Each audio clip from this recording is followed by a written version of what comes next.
قل يا عبادي الذين أسرفوا على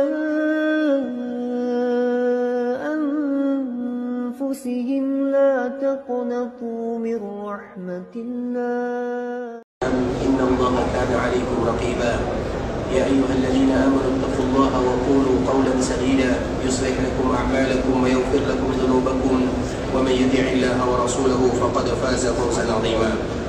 أما بعد فإن أصدق الحديث كتاب الله وخير الهدي هدي محمد صلى الله عليه وسلم وشر الأمور محدثاتها فإن كل محدثة بدعة وكل بدعة ضلالة. Ikhwatul Islam, saudaraku muslimin, para tetamu Allah rahimani wa rahimakumullah. Alhamdulillah, kita selalu dan senantiasa bersyukur kepada Allah Subhanahu wa taala yang telah memberikan kesempatan kepada kita untuk bisa kembali bersua dan berjumpa di dalam Masjid Rasulullah sallallahu alaihi wasallam, yang mana tidaklah kita datang ke sini kecuali dalam rangka melakukan ketaatan dan menggapai keridhaan Allah Subhanahu wa taala. Dan di antara bentuk syukur yang sesungguhnya adalah bagaimana kita memanfaatkan semua waktu dan kesempatan yang ada untuk melakukan ketaatan kepada Allah Subhanahu wa taala. Karena syukur itu, ikhwatul Islam, puncak tertinggi daripada syukur adalah ibadah kepada Allah Subhanahu wa taala. Bersyukur kepada Allah Subhanahu wa taala dengan hati, semua kita bisa melakukannya. Bersyukur kepada Allah dengan lisan juga mudah untuk dilakukan. Tapi bersyukur yang paling berat adalah bersyukur dengan beribadah kepada Allah. Dan itulah yang disebutkan oleh Allah Subhanahu wa taala, "I'malu ala Daud syukra wa qalilun min ibadiyasy syakur." Hendaklah kalian beramal beribadah sebagaimana beribadahnya keluarga Nabi Daud, dan mereka yang bersyukur yang sesungguhnya tidaklah banyak. Artinya, ikhwatul Islam, bersyukur yang sebenarnya adalah dengan mendekatkan diri kepada Allah, dengan melakukan kebaikan, melakukan ketaatan. Itulah syukur yang sesungguhnya. Dan tidaklah kita datang ke dalam Masjid Nabawi, kita beribadah di sini kecuali kita ingin menjadi hamba yang bersyukur kepada Allah sesuai dengan yang diinginkan oleh Allah Subhanahu wa taala. Kemudian salawat beriringkan salam semoga senantiasa tercurahkan buat junjungan alam Nabi kita yang mulia, uswah dan qudwah kita bersama Muhammad bin Abdullah sallallahu alaihi wasallam, yang mana kewajiban yang tidak boleh kita lewatkan adalah senantiasa mengucapkan salam dan salawat kepada Rasulullah sallallahu alaihi wasallam. Allahumma salli ala Muhammad wa ala ali Muhammad kama sallaita ala Ibrahim wa ala ali Ibrahim innaka Hamidum Majid. Allahumma barik ala Muhammad wa ala ali Muhammad kama barakta ala Ibrahim wa ala ali Ibrahim innaka Hamidum Majid. Ikhwatul Islam, saudara kaum muslimin, para tetamu Allah rahimani wa rahimakumullah. Sekarang kita akan kembali melanjutkan tentang masalah Ramadan. Dan kita tahu bahawa Ramadan merupakan bulan yang apabila akan datang menemui manusia, maka Nabi SAW memberikan dan menyampaikan kabar gembira. Makanya dikala Ramadan datang, Nabi SAW mengatakan, "Atakum Ramadan syahrun mubarak." Wahai para sahabatku, telah datang kepada kalian bulan Ramadan, bulan yang penuh dengan keberkahan. Artinya, ikhwatul Islam, di bulan-bulan yang lain Nabi SAW tidak pernah menyampaikan kalimat tarhib. Tarhib itu adalah mengatakan selamat datang wahai Ramadan. Kecuali di bulan Ramadan tentu memiliki makna yang sangat luar biasa di dalamnya, yaitu keutamaan yang sangat indah dan kemuliaan yang sangat luar biasa. Dan sebelumnya pernah kita menyebutkan, ikhwatul Islam, cukup bagi kita mengetahui bagaimana mulianya bulan Ramadan ketika dia mulianya tidak hanya pada dirinya sendiri. Ramadan itu, ikhwatul Islam, mulia juga berefek kepada yang lainnya. Makanya bulan yang paling mulia adalah bulan Sya'ban dan bulan Syawal. Bulan yang paling mulia adalah bulan Sya'ban dan bulan Syawal. Iya, bulan-bulan yang lain juga mulia. Bulan haram juga mulia. Bulan-bulan yang lain juga mulia. Dan semua bulan Allah Subhanahu wa taala mulia. Tetapi di antara bulan yang paling mulia setelah bulan Ramadan adalah bulan Sya'ban dan bulan Syawal. Dan alasannya mudah saja. Kenapa Sya'ban menjadi bulan yang mulia? Kenapa Syawal menjadi bulan yang mulia? Karena dia berdampingan dengan bulan yang paling mulia. Dengan mulianya bulan Ramadan, kemuliaan tersebut juga berefek kepada bulan sebelumnya dan bulan setelahnya. Sehingga bulan yang mulia adalah bulan Ramadan. Dan bulan yang paling mulia setelah Ramadan adalah sebelumnya dan setelahnya. Dan kenapa Sya'ban menjadi mulia? Alasannya mudah, karena dia berdampingan dengan bulan yang mulia. Kenapa Syawal menjadi bulan yang mulia? Alasannya juga sama, karena dia berdampingan dengan bulan yang mulia. Artinya kalau bulan Sya'ban menjadi bulan yang mulia, kalau Syawal menjadi bulan yang mulia, coba bayangkan bagaimana kemuliaan bulan Ramadan. Artinya Ramadan bukan mulia untuk dirinya, untuk saudara-saudara yang dekat dengannya juga mulia. Dan untuk orang-orang yang diberikan kesempatan untuk bisa bertemu dengannya juga akan menjadi mulia. Itulah di antara kemuliaan bulan Ramadan. Kemudian ikhwatul Islam, di antara salah satu bulan yang paling mulia sebagaimana tadi yang kita sebutkan adalah bulan Sya'ban. Bulan Sya'ban ini ikhwatul Islam, di antara salah satu ibadah yang dianjurkan dilakukan di dalamnya adalah berpuasa. Bahkan Nabi SAW, bulan yang paling banyak Nabi berpuasa adalah bulan Sya'ban, tentunya setelah Ramadan. Kalau Ramadan, Nabi akan berpuasa penuh, kecuali kalau seandainya ada halangan yang membuat Nabi SAW berbuka. Tapi kalau bulan Sya'ban, mungkin hanya kurang 1 atau 2 hari, berarti 27 atau 28 hari Nabi berpuasa di dalamnya. Dan itu merupakan di antara bentuk kemuliaan bulan Sya'ban, yang mana Nabi SAW banyak sekali berpuasa di bulan Sya'ban.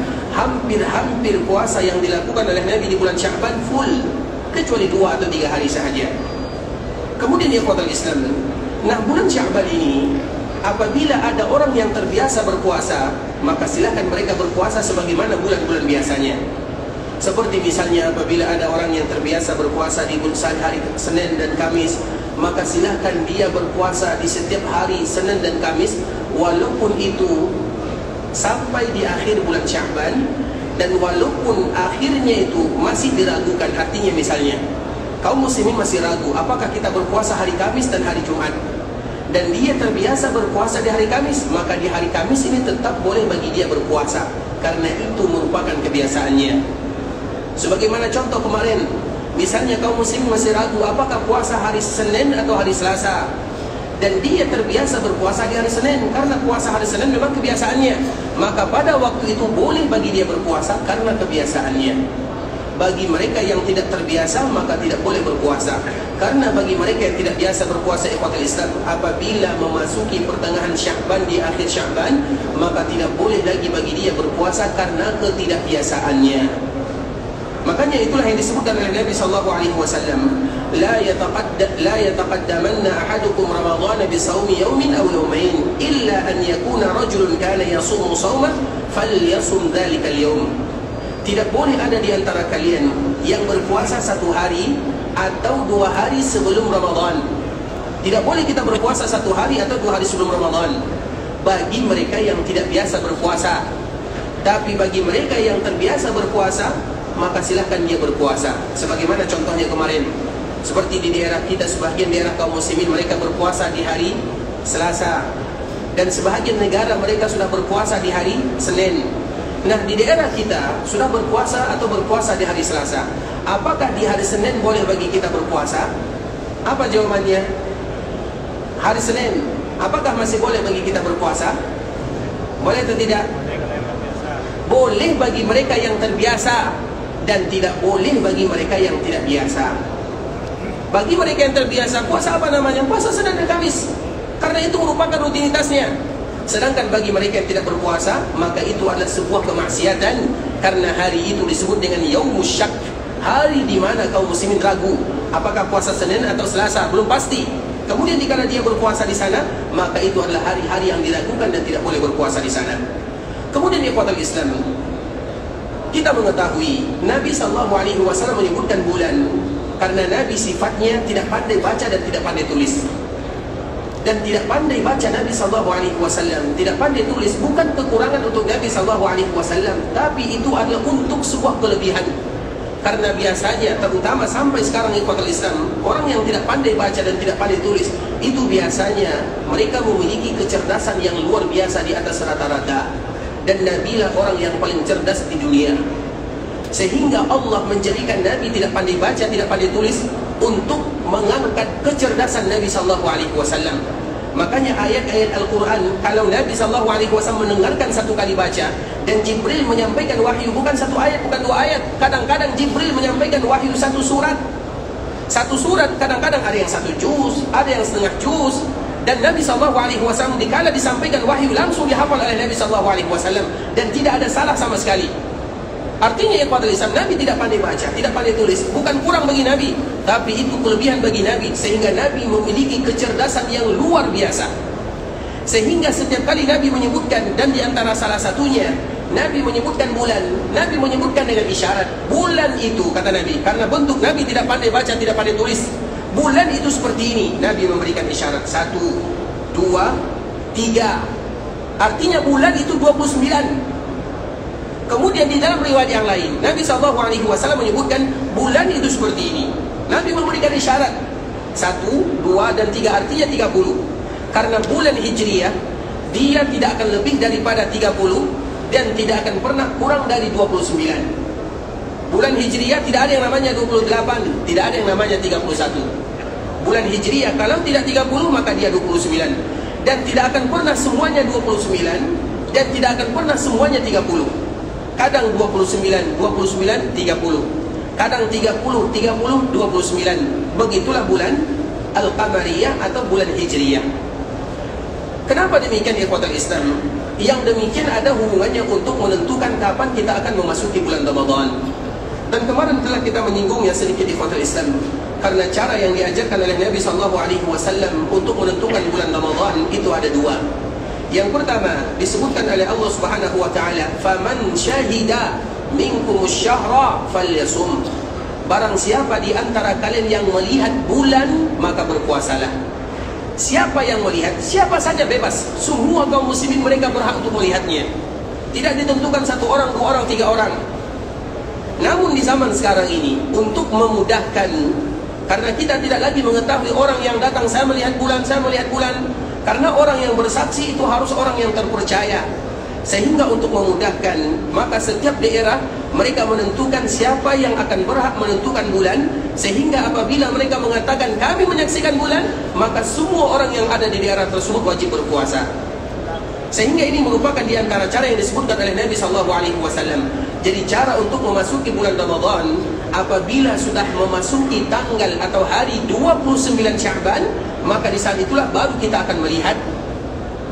Dan Allah menyebutkan faman syahida minkumus syahra, barang siapa yang menyaksikan bulan maka berpuasalah. Nabi mengatakan, dan ini merupakan alternatif yang pertama.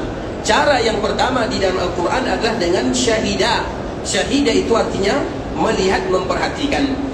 Kemudian hadis Nabi SAW, "Idza ra'aitumul hilal fasumu." Apabila kalian melihat maka berpuasa di sana. Artinya patokan pertama di dalam menentukan bulan Ramadan adalah dengan menyaksikan bulan yang ada di akhir Sya'ban. Kemudian di ikhwatul Islam, cara yang kedua, sebagaimana yang disebutkan oleh para ulama, adalah dengan kalau seandainya kita tidak bisa melihat bulan, maka baru kita melihat kepada hitungan atau hisab, atau yang kita kenal dengan hisab.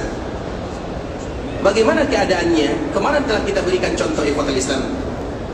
Sebahagian daerah mereka berpuasa di hari Senin. Kita berbicara daerah-daerah yang ada di sekitar sini. Kalau daerahnya jauh, seperti daerah yang ada di timur atau yang ada di barat, kalau seandainya berbeda masih dalam kadar kewajaran. Karena selisih waktu kita jauh. Sedangkan daerah-daerah yang ada di sekitar sini, selisih daerahnya mungkin hanya 1 jam saja, bahkan tidak ada selisih daerahnya. Dan kemarin kita telah memberikan contoh ikhwatul Islam antara negara sini dengan negara Yordania yang jaraknya mungkin mereka tidak ada perbedaan waktu.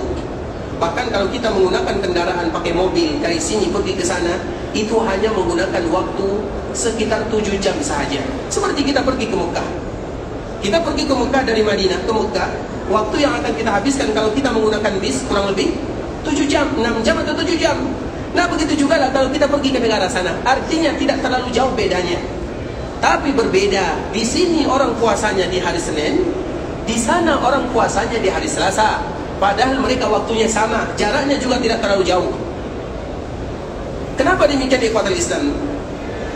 Karena di sini, di hari Senin kemarin atau di awal atau di hari Ahad, dikala mereka melihat hilal, hampir masuk waktu maghrib baru hilal itu kelihatan. Sehingga dikala hilal kelihatan, maka pemerintah mengatakan hilal sudah terlihat, maka semua kita berpuasa di hari Senin. Maka di sini puasanya di hari Senin. Sedangkan yang ada di daerah Yordan ini ikhwatul Islam, hilalnya tidak kelihatan. Ada tidak ada itu urusan kedua, tapi hilalnya tidak kelihatan. Kemudian karena tidak kelihatan, mereka kembalikan kepada hadis Nabi, fa in umma alaikum, kalau seandainya kalian tidak melihatnya. Ummi yaitu artinya terhalang, walaupun hilal itu ada. Bisa dipahami? Kadang-kadang hilalnya sudah ada tapi tidak kelihatan, karena debu, karena awan, karena yang lainnya. Itu bukan masalah hilalnya ada atau bukan ada, tapi terlihat atau tidak. Makanya Nabi SAW menyebutkan, fa in ummiya alaikumus syahru fa'uddu 30. Kalau seandainya terhalang hilal, maka sempurnakan Sya'ban 30. Bukan hilal ada atau tidak, tapi terhalang melihatnya. Maka sebagian daerah yang ada di Yordan ini, mereka tidak melihat hilalnya karena terhalang. Maka mereka memutuskan kita berpuasa di hari Selasa. Kemudian ternyata setelah maghrib hilal kelihatan, dan mereka sudah mengumumkan berpuasa di hari Selasa atau setelah Isya. Kira-kira apakah mereka salah atau betul? Apakah mereka salah atau tidak? Mereka tidak salah, hilal sudah ada, tapi mereka tidak salah. Kenapa demikian? Karena itulah aturan dari Nabi SAW. Jadi ikhwatul Islam, di dalam agama ini adalah sesuatu perkara yang mudah, terutama di dalam menentukan bulan Ramadan. Itu ada dua alternatif. Kita tidak boleh pindah kepada alternatif yang kedua sampai kita menyelesaikan alternatif yang pertama.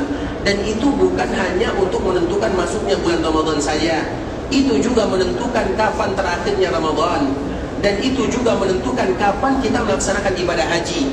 Dan itu semua dikembalikan kepada ru'yatul hilal. Dan itulah yang disebutkan oleh Nabi SAW, sumu li ru'yatihi wa aftiru li ru'yatihi. Berpuasalah kalian karena kalian melihatnya, dan berbukalah kalian karena kalian melihatnya. Dan kalian itu sebagaimana telah kita paparkan sebelumnya, ikhwatul Islam, adalah pemerintah yang bertanggung jawab terhadap kaum muslimin. Itulah makna kalian di sana. Dan setiap daerah kalau seandainya mereka berbeda cara melihat hilalnya, kemudian berbeda waktunya mereka berpuasa, maka itu perkara-perkara yang biasa. Sehingga jangan ada orang yang ada di negara kita, baik Indonesia ataupun Malaysia, mereka bertanya kapan orang Arab Saudi mereka berpuasa. Tidak boleh mereka bertanya demikian kalau seandainya untuk dijadikan patokan. Tapi kalau seandainya untuk mencari informasi, maka tidak menjadi masalah. Bisa dipahami? Misalnya kemarin kita masih ragu antara Senin dengan Selasa, kemudian banyak yang menelpon atau yang meminta kabar kapan orang di sana berpuasa, karena kami ingin berpuasa sebagaimana orang di sana berpuasa. Maka tidak boleh bagi kita menjadikan itu sebagai patokan.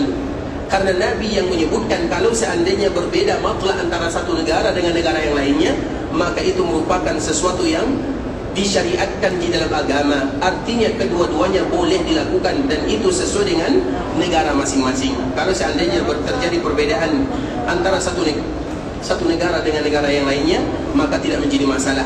Nah, begitulah cara kita menentukan puasa di bulan Ramadan, ikhwatul Islam. Artinya sesuatu perkara yang sangat mudah sekali. Makanya disebut dengan qamariyah.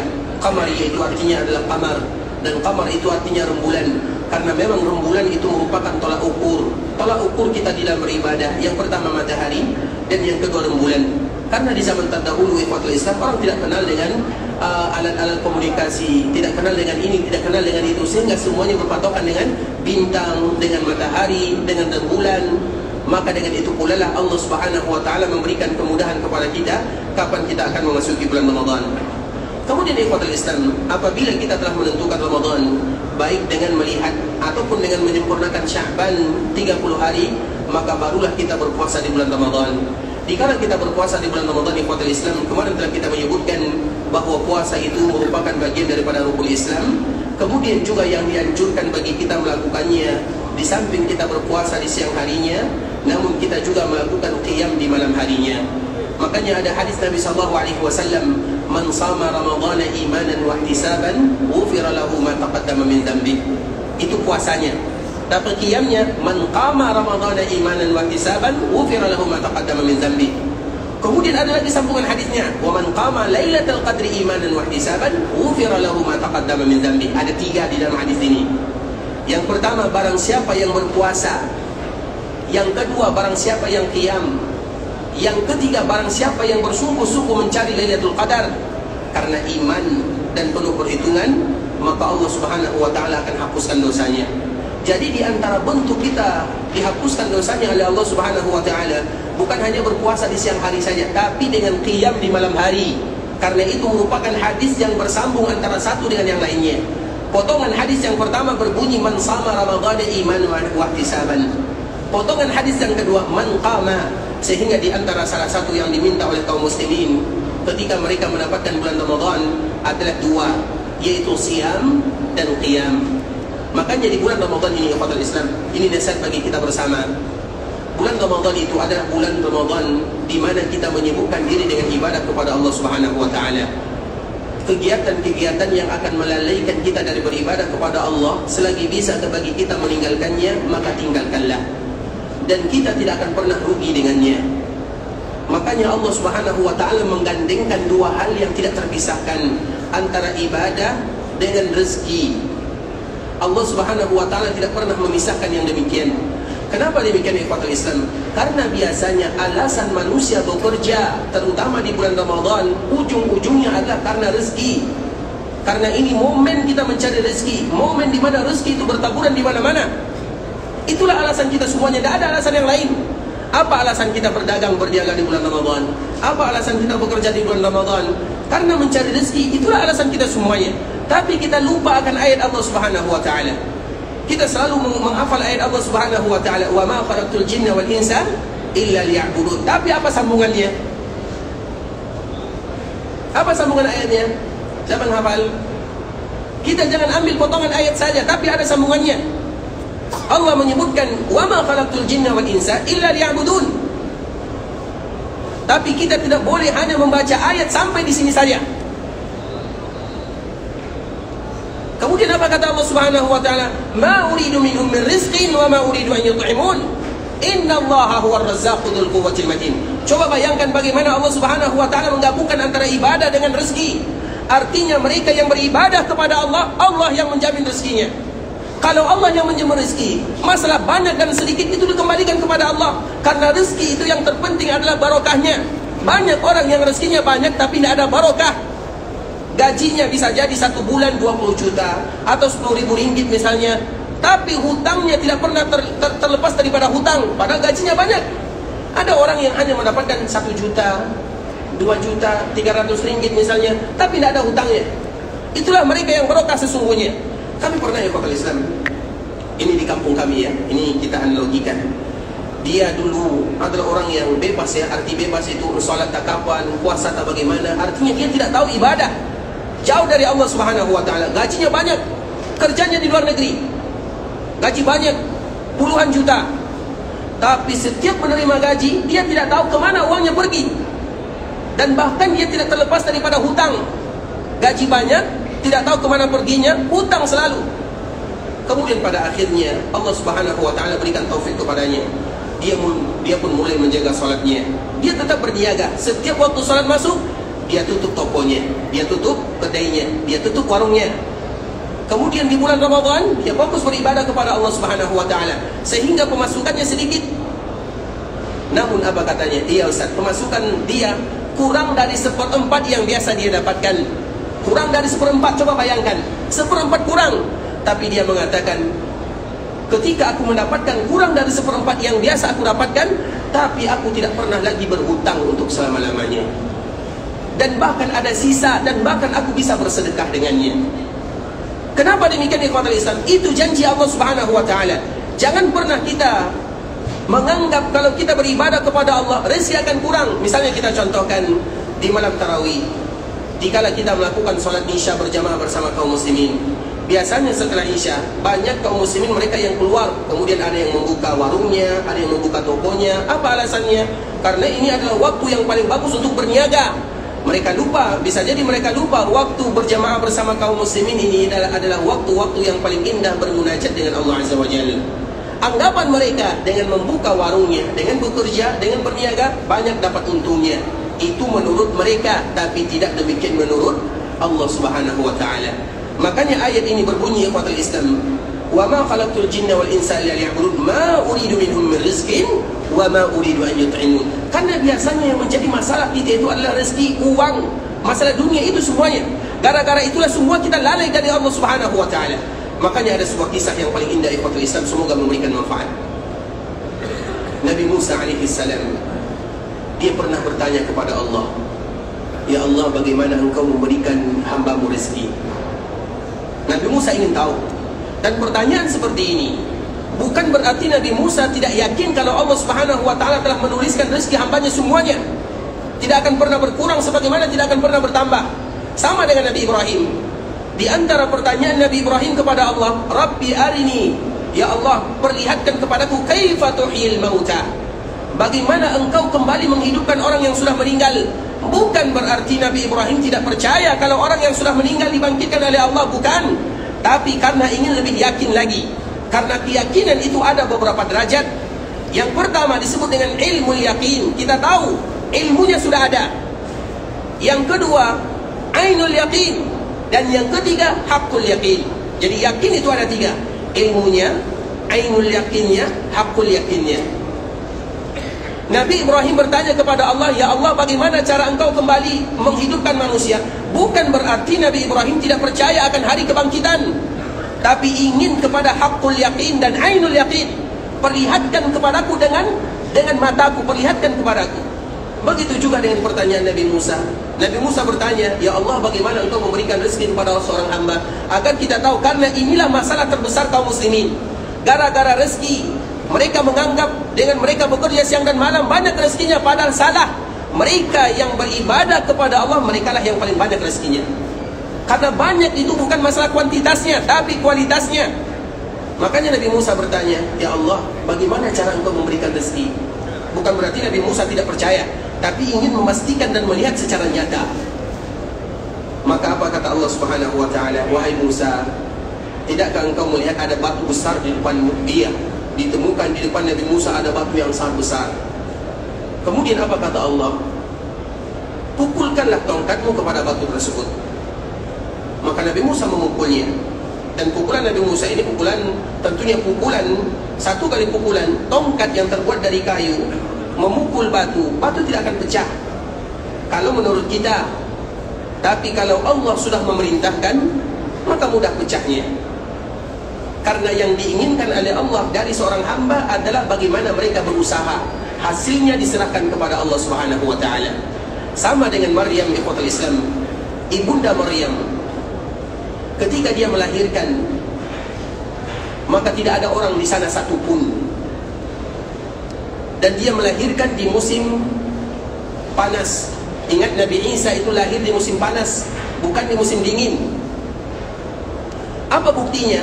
Karena dikala Maryam melahirkan, tidak ada orang di sana.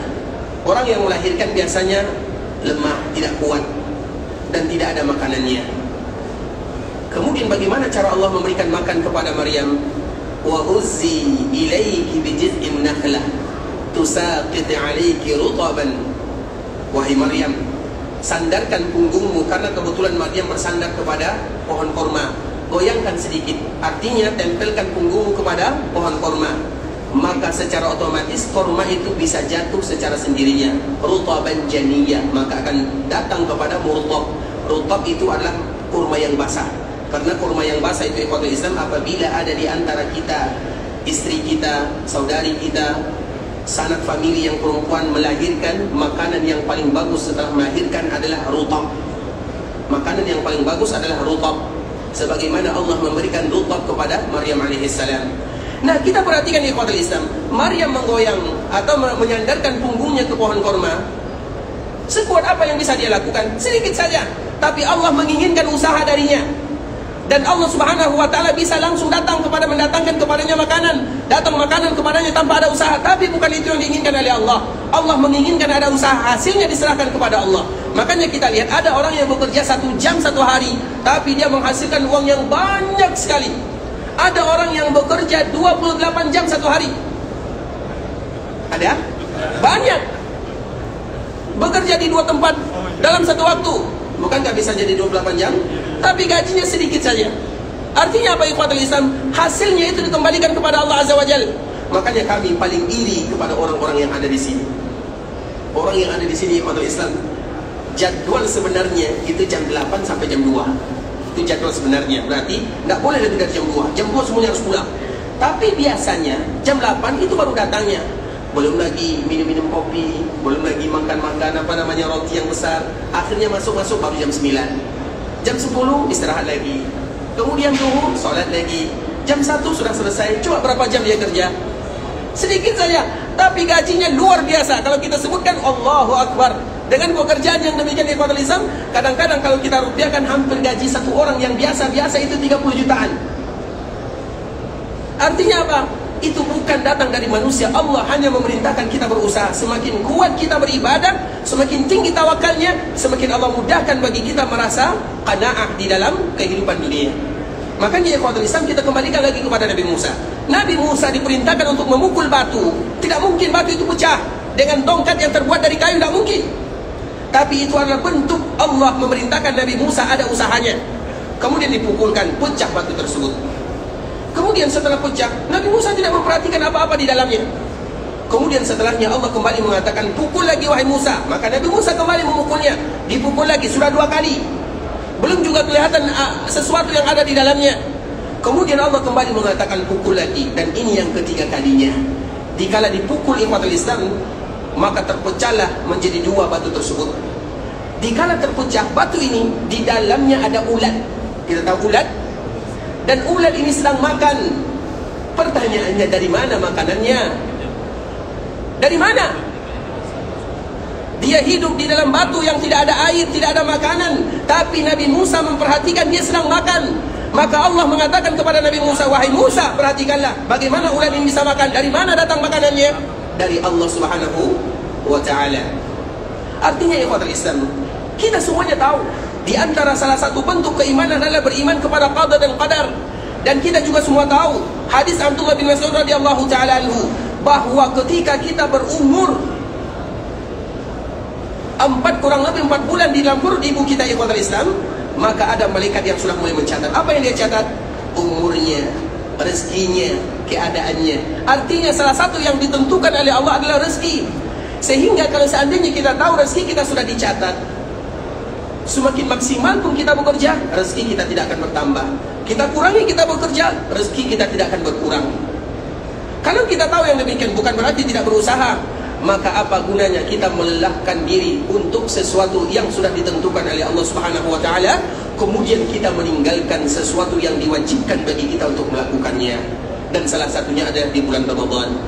Dan kalimat ini ikhwatul Islam berat bagi kita untuk mendengarkannya, sebagaimana pula berat bagi kami menyampaikannya. Karena bulan Ramadan ini bulan yang dunia dibuka.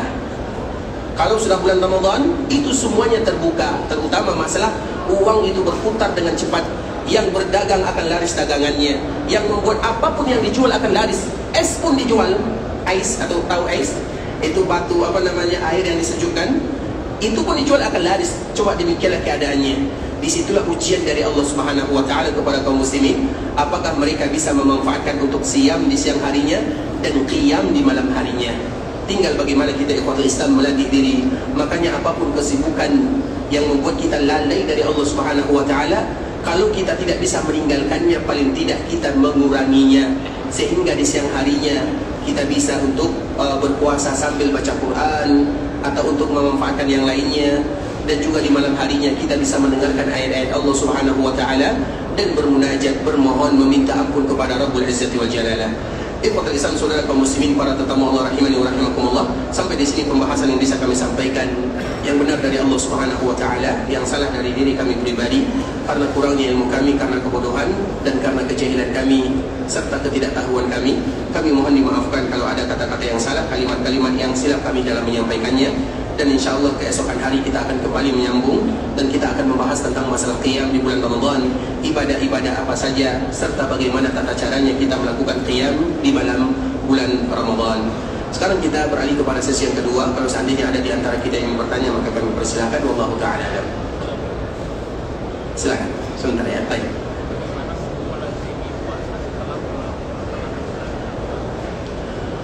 Baik ikhwatul Islam, bagaimana bagi kita yang melazimi berpuasa di bulan Sya'ban setelah berlalu separuh daripada bulan Sya'ban. Tadi telah kita sebutkan di ikhwatul Islam, dan juga didukung oleh hadis yang lainnya. Bagi mereka yang melazimi puasa setelah pertengahan Sya'ban, maka itu terbagi kepada dua. Bagi mereka yang tidak terbiasa, maka jangan berpuasa setelahnya, karena dilarang bagi kita berpuasa setengah terakhir di akhir bulan Sya'ban bagi mereka yang tidak terbiasa. Tapi bagi mereka yang terbiasa, maka boleh bagi mereka melaziminya, sebagaimana yang dilakukan oleh Nabi SAW. Bahkan Nabi berpuasa di awal Sya'ban, dan Nabi SAW juga berpuasa di akhir Sya'ban. Hanya 1 atau 2 hari Nabi SAW tidak berpuasa.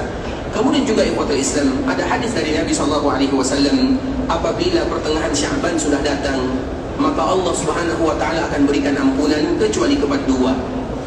Yang pertama kepada orang yang melakukan kesyirikan, dan yang kedua kepada orang yang masih bermusuhan. Dua ini Allah Subhanahu wa ta'ala tidak akan ampunkan. Yang pertama orang yang melakukan kesyirikan, dan yang kedua orang yang bermusuhan. Artinya apabila pertengahan Sya'ban sudah masuk, apabila ada di antara salah satu yang kedua ini di dalam jiwa seorang muslim, maka Allah tidak akan ampunkan sebagaimana Allah ampunkan orang lain sampai dia meninggalkan kedua-duanya. Kalau kesyirikan, mungkin kita bisa bermohon kepada Allah Subhanahu wa ta'ala, karena ini hubungan kita dengan Allah.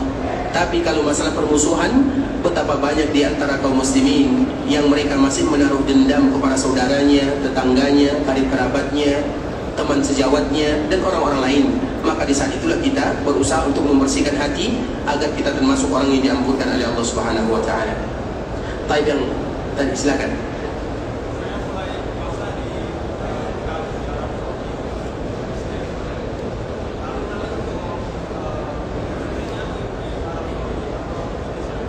Nanti hari rayanya di mana? Baik, ikhwatul Islam, kemarin kita telah membahas sedikit ikhwatul Islam. Bagi kita, ini contoh saja ya, mungkin perhatikan baik-baik contohnya. Bagi kita yang kemarin berpuasa di awal puasa, mereka dari negaranya masing-masing. Terkhusus misalnya kita contohkan di negara kita, yang mana puasanya di hari Selasa. Kemudian dia datang ke sini. Kemudian hari rayanya nanti pulang. Maka ada dua kemungkinan untuknya. Apa kemungkinan?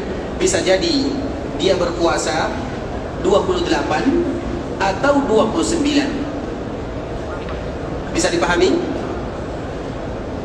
Kalau bagi kita yang memulai puasanya di sini, bagi kita yang puasanya di sini, misalnya dia berangkat ke sini sebelum orang Ramadan, kemudian dia berpuasa bersama orang di sini, kemudian nanti dia pulang di akhir Ramadan, maka kemungkinan dia berpuasa 30 dan 31. Paham atau tidak?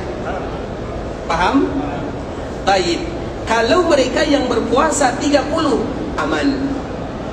Kalau mereka yang berpuasa 31, bagaimana? Aman atau kurang aman? 31. Karena bulan itu tidak pernah lebih daripada 30. Maka kemarin kita menyebutkan, anggap saja salah satu di antaranya dihitung sebagai sunnah, karena kita tidak boleh puasa Ramadan lebih daripada 30. Paham atau tidak? Ramadan tidak boleh lebih daripada 30. Itu kalau lebih. Sekarang kalau kurang, kalau seandainya dia berpuasanya ikut di negara sana, di daerah kita, kemudian nanti pulang lagi, sehingga kemungkinan dia berpuasa 29 atau 28 hari. Nah, kalau seandainya demikian keadaannya, bagaimana solusinya? Solusinya ikhwatul Islam, yang pertama, dia harus merujuk kepada negaranya masing-masing. Apabila negaranya berpuasa 30 hari, kemudian dia hanya berpuasa 29 karena berpindah dari satu tempat ke tempat yang lain, maka tutuplah kekurangan tersebut, sehingga dia harus qadha di bulan-bulan yang lainnya. Kalau dia berpuasa hanya 29 dan negaranya berpuasa 30, berarti kurang satu untuknya, maka dia harus mengqadha 1 hari lagi di bulan yang lain. Kalau seandainya negaranya berpuasa 29 dan dia berpuasa 29, selesai. Tapi kalau seandainya dia berpuasa 28, negaranya berpuasa 30, maka dia harus mengganti 2 hari. Kalau seandainya dua negaranya 29, dia berpuasa 28, dia mengganti 1 hari. Artinya dikembalikan kepada negaranya. Negara dia pada tahun itu berapa jumlah puasanya? 29 kah atau 30? Kemudian dia cocokkan dengan puasanya. Kalau dia 29 selesai. Kalau dia 28 berarti tinggal kita menambah satu saja di bulan yang lainnya. Bisa dipahami semuanya? Paham atau tidak? Betul nih? Baik, silakan yang lain. Yang didahulukan yang tua ya. Baik. Bagaimana cara biar menjalankan ibadah di bulan Ramadan ketika di bulan suci ini, karena kita seperti di bawah ini ikhtilaf dengan perempuan itu sangat ketat sekali. Jadi kita di negara di Indonesia tidak seperti di sini berapa saat. Maksudnya bagaimana kita memaksimalkan ibadah di bulan Ramadan? Kalau di Madinah kita mungkin banyak terhindar dari fitnah, apalagi fitnah ikhtilat atau fitnah perempuan. Kalau di kita mungkin banyak fitnahnya. Seperti itu pertanyaannya. Bagaimana kita memaksimalkan Ramadan? Mudah saja, tidak usah keluar rumah, atau masuk duduk di dalam masjid sahaja. Bukankah Nabi pernah i'tikaf 10 terakhir Ramadan? Bukankah Nabi juga pernah i'tikaf 20 hari Ramadan? Bukankah Nabi juga pernah i'tikaf di bulan Ramadan? Artinya semuanya. Artinya itulah yang harus kita lakukan. Iya, kita tidak memungkiri banyak berbagai macam negara. Kalau kita pulang, kalau di sini ikhwatul Islam, kalau kita sampai di Madinah, sampai di Masjid Nabawi, seolah-olah fitnah itu hilang, iman bertambah. Tapi kalau kita sudah pulang, baru sampai di bandara, iman harus langsung runtuh. Artinya banyak fitnahnya, banyak ujiannya, terutama fitnah pandangan. Karena fitnah pandangan itu berat di ikhwatul Islam. Nah, bagaimana cara kita memaksimalkannya? Tentunya kita tidak bisa melakukannya kecuali sesuai dengan kemampuan kita masing-masing. Dan salah satu caranya adalah, terutama di bulan Ramadan, banyak berdiam di rumah Allah Subhanahu wa taala. Makanya Nabi sallallahu alaihi wasallam pernah melakukan yang demikian. Artinya ikhwatul Islam. Dan yang kedua, tidak ada cara yang paling ampuh kecuali di awal-awal Ramadan kita bermohon kepada Allah, Allahumma a'inna 'ala siyami wal qiyam. Ya Allah, bantu kami untuk melakukan siam dan qiyam sesuai dengan yang Engkau ridai, sesuai dengan yang Engkau inginkan. Karena apabila kita melakukan yang demikian, ada saja pertolongan dari Allah Subhanahu wa taala kepada kita untuk melakukannya. Bisa dipahami? Semoga Allah menjaga kita semuanya. Silakan. Assalamualaikum. Di negara kita itu kan ada dua metode juga kan menetapkan Ramadan. Sebenarnya kan dia dan hisab. Sebenarnya yang diakui kan yang sah. Tapi setidaknya di negara kita, terutama di tempat Anas, banyak yang mengikuti yang hisab. Itu untuk puasa yang mengikuti hisab, bukan yang pemerintah ditetapkan oleh organisasi, itu bagaimana Ustaz? Tanya kepada orang yang melakukannya, jangan tanya kepada saya, karena saya tidak tahu jawabannya. Bisa dipahami? Di daerah kita ada dua metode, ada yang menggunakan ini, ada yang menggunakan itu. Tadi kita telah jelaskan bagaimana metode kita berpuasa. Kalau seandainya ada metode yang tidak ditentukan oleh pemerintah, bagaimana hukum orang yang mengikutinya? Tanya kepada yang menganjurkannya. Kalau dia bisa jawab, alhamdulillah. Kalau tidak bisa jawab, yang penting kami selesai jawabannya. Kan kami tidak mungkin bisa menjawabnya, ya kan? Baik, nanti cari ya, tanya ya, betul nih. Baik, yang lain kami silakan. Itu dulu ada, silakan. Assalamualaikum.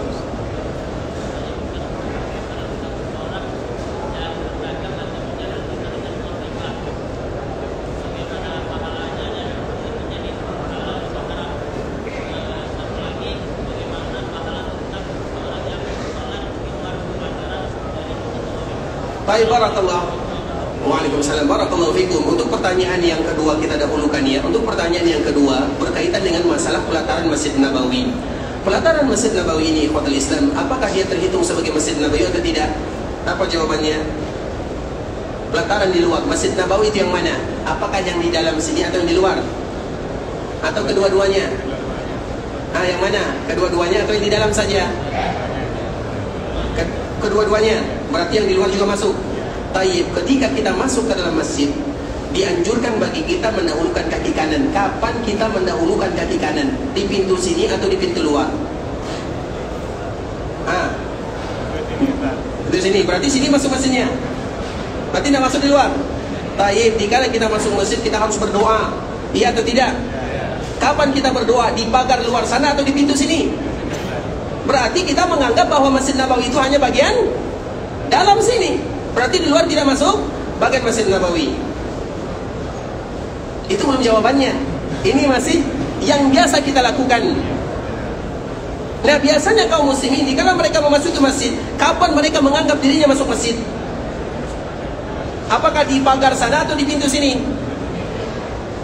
Di pintu sini atau di pagar sana? Biasanya kita di pintu sini, ikhwatul Islam. Makanya kami pribadi mengatakan bahwa semua perluasan yang dilakukan untuk Masjid Nabawi semuanya terhitung sebagai Masjid Nabawi. Sehingga bagi kita yang masuk ke Masjid Nabawi, kapan awal kita melangkah dengan kaki kanan? Kapan kita memulai berdoa? Di luar sana, di pagar sana. Di pagar kita dahulukan kaki kanan, kemudian kita membaca doa di sana. Bisa dipahami? Begitu juga wanita-wanita. Kalau di luar sana termasuk bagian daripada masjid, maka jangan biarkan wanita-wanita yang berhalangan mereka duduk berlama-lama kecuali karena ada keperluan sahaja. Paham atau tidak? Karena wanita mereka boleh masuk masjid atau tidak? Boleh atau tidak? Di luar masjid atau tidak? Masjid, kalau kita mengatakan di luar bagian daripada masjid, maka tidak boleh wanita-wanita yang berhalangan mereka bebas duduk dan berdiam di dalamnya dan di atasnya. Bisa dipahami? Kalau yang mengatakan bahwa semuanya masuk ke dalam kategori masjid, dan itulah pendapat yang kami pegang, bahwa bagian luar juga termasuk bagian daripada Masjid Nabawi. Siapapun yang salat di sana, maka mereka akan mendapatkan pahala yang dijanjikan oleh baginda Nabi Muhammad bin Abdullah sallallahu alaihi wasallam. Jelas ya? Untuk pertanyaan yang kedua. Sedangkan untuk pertanyaan yang pertama, masalah riba. Riba itu halal atau haram? Riba itu ikhwatul Islam,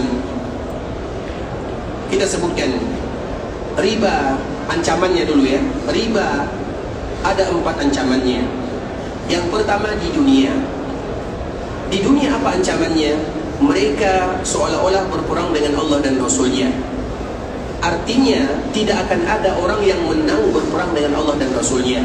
Makanya ketika Allah mengharamkan riba, Allah mengatakan yamhaqullahu riba. Yamhaq itu apa arti yamhaq? Yamhaq itu artinya hilang perlahan, pelan-pelan. Seperti rembulan. Rembulan itu dia tidak hilang sekaligus hilang, tidak, tapi pelan-pelan, mengecil, mengecil, mengecil, pada akhirnya dia hilang. Itulah dari kata-kata mahkul qamar. Begitu pula dengan riba. Ingat ikhwatul Islam, siapapun yang bermuamalah dengan riba, maka dia pasti akan hancur dan binasa. Kalau tidak dirinya, maka keluarganya. Itu di dunia. Karena Allah yang menyebutkan siapa yang akan menang melawan Allah dan Rasulnya, yang pertama. Kemudian yang kedua, siksaan bagi mereka yang bermuamalah dengan riba di dalam perkuburannya. Jadi di dalam perkuburan itu ikhwatul Islam ada hadis yang sangat panjang sekali.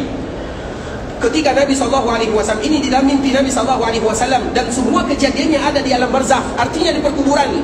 Nabi SAW dibawa oleh malaikat Jibril. Kemudian dikala dibawa oleh malaikat Jibril, maka tiba-tiba ada 2 orang. Yang satunya berdiri, yang satunya berbaring. Kemudian yang berdiri ini, dia sedang memegang batu yang sangat besar.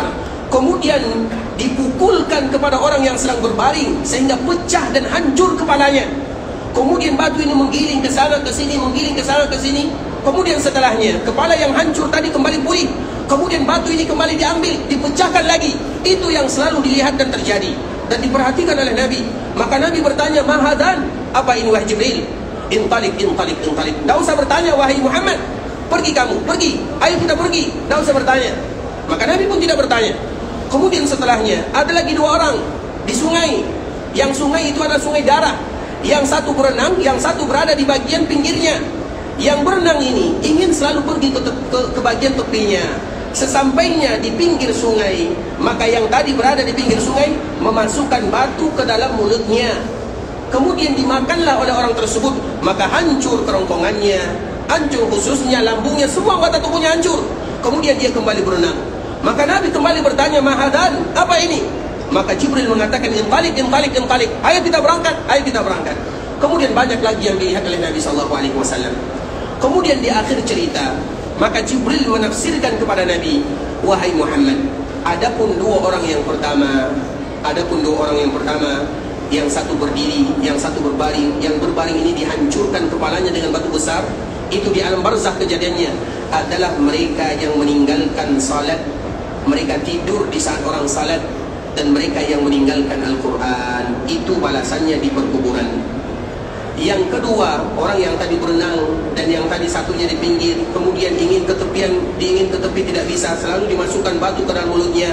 Yang berenang di sungai darah itu adalah orang yang memakan harta riba. Karena dia terbiasa memakan harta riba, nanti dia akan memakan batu-batu yang akan menghancurkan jasad dan tubuhnya. Itu masih di alam barzakh. Itu ancaman yang kedua. Kemudian ancaman yang ketiga, bagi mereka yang melakukan riba, mereka akan dibangkitkan seperti orang kesurupan. Kita pernah melihat orang kesurupan. Orang kesurupan jalannya tidak tahu, omongannya juga tidak jelas. Itu orang kesurupan. Nah, seperti itulah orang yang pemakan riba akan dibangkitkan. Kemudian ancaman yang keempat, dia terancam dengan api neraka Allah Subhanahu wa taala. Maka tidak ada pilihan bagi kita ikhwatul Islam kecuali masih bisa apabila kita masih bermuamalah dengan riba, maka kita tinggalkan riba. Yang ribanya kita buang, yang untuk kita adalah untuk yang baik-baik saja. Makanya Allah Subhanahu wa taala menyebutkan di Al-Qur'an, ya ayyuhan nasu kulu minat thayyibati wa'malu salihah. Wahai para rasul, makanlah dari yang baik-baik. Riba itu tidak baik. Riba tidak pernah ada baiknya. Makanlah dari yang baik-baik dan beramallah dengan kebaikan. Para ulama menjelaskan kenapa Allah mengatakan ayat ini. Karena dengan kita memakan yang baik, mudah bagi kita beribadah. Makanya orang yang bermuamalah dengan riba sulit ke masjidnya, sulit baca Qur'annya. Kenapa demikian? Karena kalau dia baca Quran, yang ada dalam Quran itu ancaman bagi mereka yang riba, sehingga dia takut, akhirnya dia tinggalkan baca Quran. Ketika dia dengar ceramah, sedikit-sedikit ceramah tentang riba, seolah-olah ustaz menuduh dia riba, padahal memang ia riba. Maka dia pun tidak hadir lagi ke masjid bersama kaum muslimin. Akhirnya banyak penghalang-penghalang yang menyebabkan dia tidak lagi belajar agama Allah Subhanahu wa taala. Jadi riba itu ada dua, riba fadl, riba nasi'ah, dan itu pembahasannya sangat banyak. Belum lagi barang-barang riba, ada yang disebut dengan ar-ribawiyah. Banyak sekali pembahasannya yang kuat. Namun riba secara umum itu adalah perbuatan yang tidak dihalalkan, dan riba itu banyak sekali pintunya, terutama di bulan Ramadan. Kita contohkan ikhwatul Islam, di antara bentuk riba biasanya kaum muslimin, atau contohnya besok saja ya, sekarang atau besok? Contohnya, misalnya biasanya di antara riba, contohnya biasanya tukaran uang. Biasanya kita ada THR-nya atau tunjangan hari raya. Biasanya kita bagi-bagi duit kepada anak-anak, kepada kawan-kawan, kepada tetangga. Dan kita tidak ada duit kecil, duitnya semuanya warna merah. Nah, kalau warna merah, bangkrut. Akhirnya ditukar menjadi 10 ribuan, 20 ribu. Nah, ditukar 1 juta, maka yang kita dapatkan tidak 1 juta, 980 ribu. 20 ribunya untuk jasanya. Itu riba namanya. Riba namanya. Lebih baik kita tidak memberikan THR, lebih baik kita dibilang pelit daripada kita terjatuh kepada riba. Karena dosa riba yang paling ringan sama dengan orang yang berzina dengan ibu kandungnya. Bukan mudah ikhwatul Islam. Contoh yang lain, riba yang lain. Biasanya keluarga kita kalau sudah hari raya, itu semua perhiasannya mau diganti dengan yang baru. Biasanya keluarga kita, terutama kaum wanita, kalau sudah hari raya, biasanya semuanya harus baru, pakaiannya baru, dan salah satunya adalah emas-emasnya. Tidak menjadi masalah, asalkan dia tidak mencari suami baru saja. Tadi kata Islam. Nah, salah satunya adalah cari emas. Kemudian dia pergi ke toko emas. Dikala pergi ke toko emas, dia mengatakan, ini emas saya ingin tukar tambah. Kemudian diberikan emas yang lama, dibagikan emas yang baru. Kemudian berapa kurangnya, sekian dibayar. Itu riba namanya. Riba namanya. Bisa dipahami? Kemudian bagaimana solusinya Ustaz?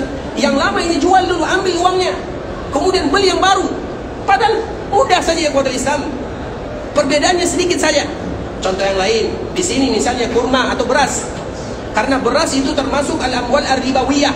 Semua makanan pokok itu disebut dengan al-amwal ar-ribawiyah. Contoh misalnya, kita ada beras yang lama ditukar dengan beras yang baru. Beras yang baru 1 kilo, beras yang lama tentu tidak mau 1 kilo. 1 kilo dengan 1 kilo, apakah ada orang yang mau menukarkan? Nah, mungkin ada. Berarti 1 kilo yang baru, 2 kilo yang lama, kemudian ditukarkan. Dikala ditukarkan, itu riba namanya. Bagaimana caranya? Jual dulu yang lama, beli yang baru. Banyak contohnya ya ikhwatul Islam. Artinya pintu riba itu banyak sekali. Contoh yang lain, ini contoh biasa kepada para perniaga. Mohon maaf ya, kalau contoh ini termasuk kita salah satunya, agar kita berhati-hati. Misalnya kita buka warung, kemudian tiba-tiba ada yang belanja. Kemudian dikala ada yang belanja, maka tukar uang. Ternyata uangnya besar, tidak bisa dikembalikan. Artinya sulit untuk ditukar. Maka kita pergi ke warung sebelah. Iya atau tidak? Warung sebelah juga tidak ada kecuali sedikit. Ambil saja dulu yang sedikit. Ambil dulu yang sedikit, kemudian kita berikan kepada orang ini. Orang ini pun pergi akhirnya. Itu juga disebut dengan riba. Paham atau tidak? Paham tidak paham yang penting riba ya? Apa?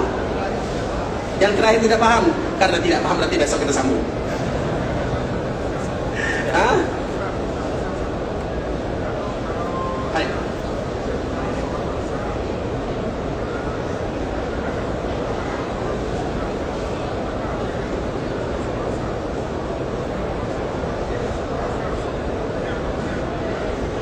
Tapi Islam, pertanyaan Bapak kita semoga selalu sehat. Setelah asar, bukan kita katakan haram ya, karena kalimat haram itu berat bagi kita untuk mengatakannya. Para ulama jarang keluar dari mereka kalimat-kalimat haram. Paling tidak mereka mengatakan tidak boleh ya.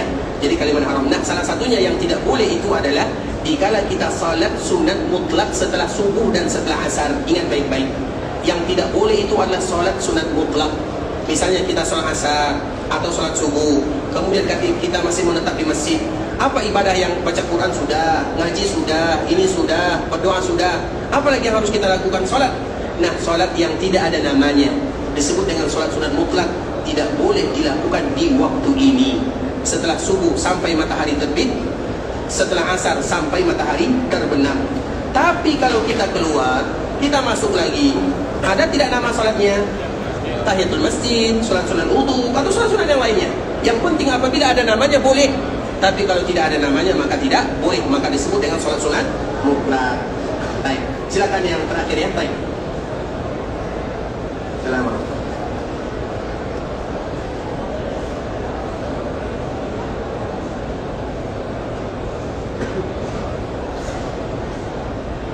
Ya.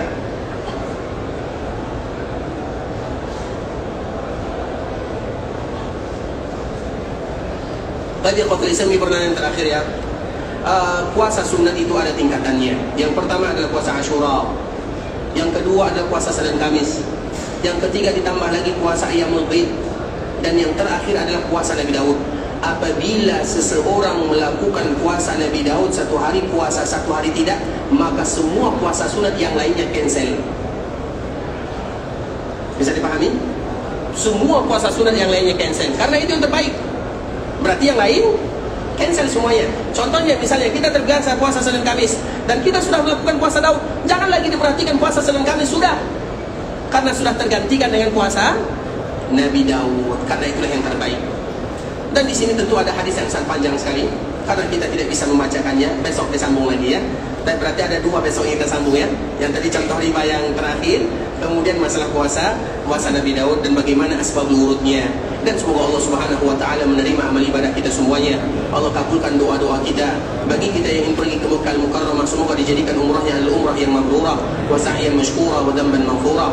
Bagi kita yang ingin pulang ke kampung halaman, semoga dimudahkan perjalanan, dilancarkan urusan, dikembalikan bersama keluarganya dalam keadaan sehat walafiat, dan semoga kita selalu diberikan pertolongan oleh Allah untuk beribadah sampai kita bertemu dengan Allah dalam keadaan husnul khatimah.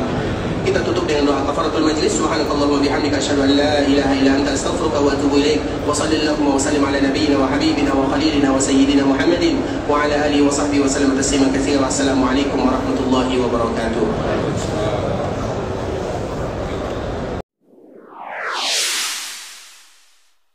قل يا عبادي الذين أسرفوا على أنفسهم لا تقنطوا من رحمة الله